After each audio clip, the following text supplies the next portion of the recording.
اعوذ باللہ من الشیطان الرجیم بسم اللہ الرحمن الرحیم قال اللہ تعالی عز وجل انما یخشى اللہ من عبادہ العلماء۔ اللہ سے ڈرنے والے علم والے ہوتے ہیں، یعنی علم والے ہی اللہ سے ڈرتے ہیں۔ علماء جو ہوتے ہیں وہ ہوتے ہیں جو اللہ سے ڈرنے والے ہوں، وہ علماء حق ہوتے ہیں۔ اسی وجہ سے جو دین کو اجرت کا ذریعہ بناتے ہیں ان کو کہا گیا کہ ولا تشترو بیااتی ثمنا قلیلا فایای فاعبدون، کہ اللہ کی آیات کو یہ دنیا کمانے کا ذریعہ نہ بناؤ اور مجھ سے ڈرو اور میری ہی بندگی کرو۔ پھر اللہ تعالیٰ نے اللہ سے ڈرنے والوں کا اس انداز سے ذکر کیا کہ اللہ سے ڈرنے والے وہ ہوتے ہیں جب ان کو اللہ کی آیات کے ذریعے نصیحت کی جائے تو ان کے دل نرم پڑ جاتے ہیں اور اللہ پر بھروسہ رکھتے ہیں، اللہ پر توکل کرتے ہیں۔ کہیں فرمایا کہ جب کسی کام کا فیصلہ کر لو سوچ سمجھ کے مشورے کے بعد، تو اس کے بعد اللہ پر بھروسہ رکھو، استقامت دکھاؤ، اللہ اس میں خیر پیدا کرے گا۔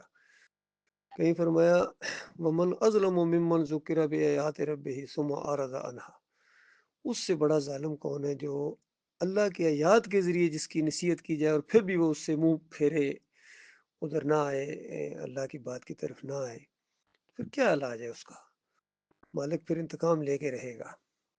باقی اللہ کا حکم ہے کہ اگر کسی معاملے میں اختلاف ہو جائے تو پھر اہل علم سے پوچھو اگر تم نہیں جانتے ہو تو۔ یہ اللہ نے نظام بنایا ہے۔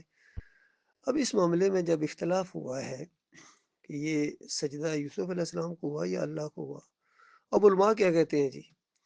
تو اب دو قسم کے علماء ہیں۔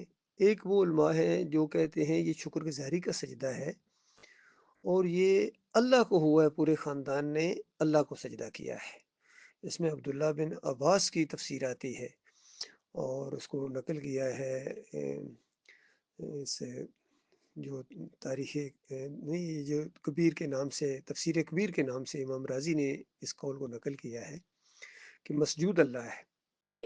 اور پھر امام بخاری بھی اسی انداز سے روایت لائے ہیں، خوابوں کی تعبیر کا باب باندھ کے انہوں نے اس سجدے کا وہاں ذکر ہی نہیں کیا اور وہی تعبیر بتائی جو 6 نمبر آیت کے اندر یعقوب علیہ السلام نے بتائی تھی، اسی کو نقل کیا یوسف علیہ السلام کی زبانی، جو 100 نمبر آیت کا آخری حصہ اور پہلا حصہ چھوڑ دیا امام بخاری رحمۃ اللہ علیہ۔ بہت سمجھدار آدمی تھے، ان کو محسوس ہو گیا کہ یہ بعد والے اگر میں نے اس کا ذکر کر دیا تو وہ سمجھیں گے شاید میں بھی اس کو اسی طرح سمجھتا ہوں، میرے اوپر الزام لگائیں گے۔ تو سمجھدار لوگ اسی طریقے سے تشریح کرتے ہیں، تفسیر کرتے ہیں۔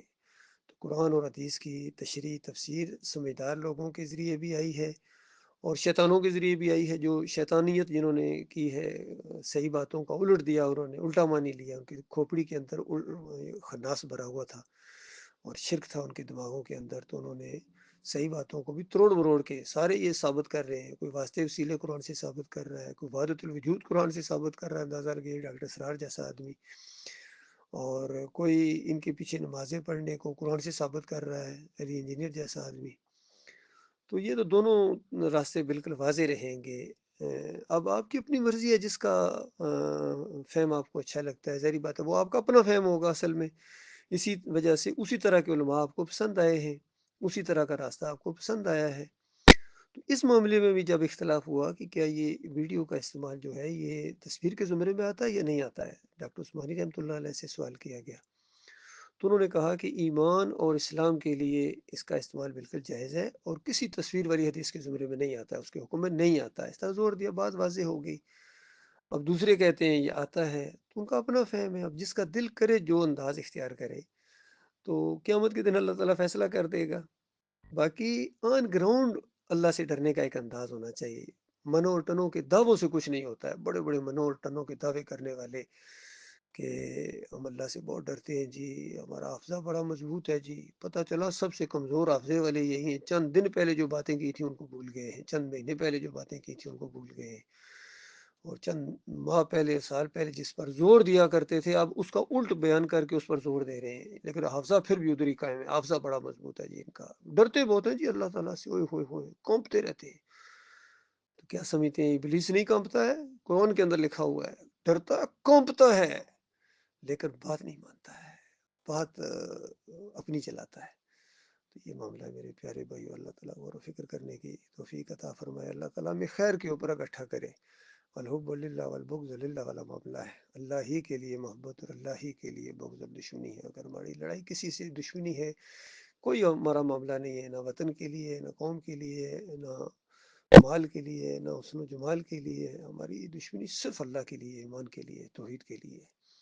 اللہ ہی کے لیے جینا ہے، اللہ ہی کے لیے مرنا ہے، اور توحید ہی کے لیے لاؤڈ سپیکر کا استعمال ہے، ویڈیوز کا استعمال ہے، آڈیوز کا استعمال ہے، میگا فون کا استعمال ہے. اخبارات کے اندر کوئی بات آئے گی تو انشاءاللہ اللہ کی توحید بیان کرنے کے لیے ہوگی. رسالے لکھیں گے تو اللہ کی توحید بیان کرنے کے لیے، رد شرک کے لیے. لٹریچر ہوگا توحید کے لیے، رد شرک کے لیے.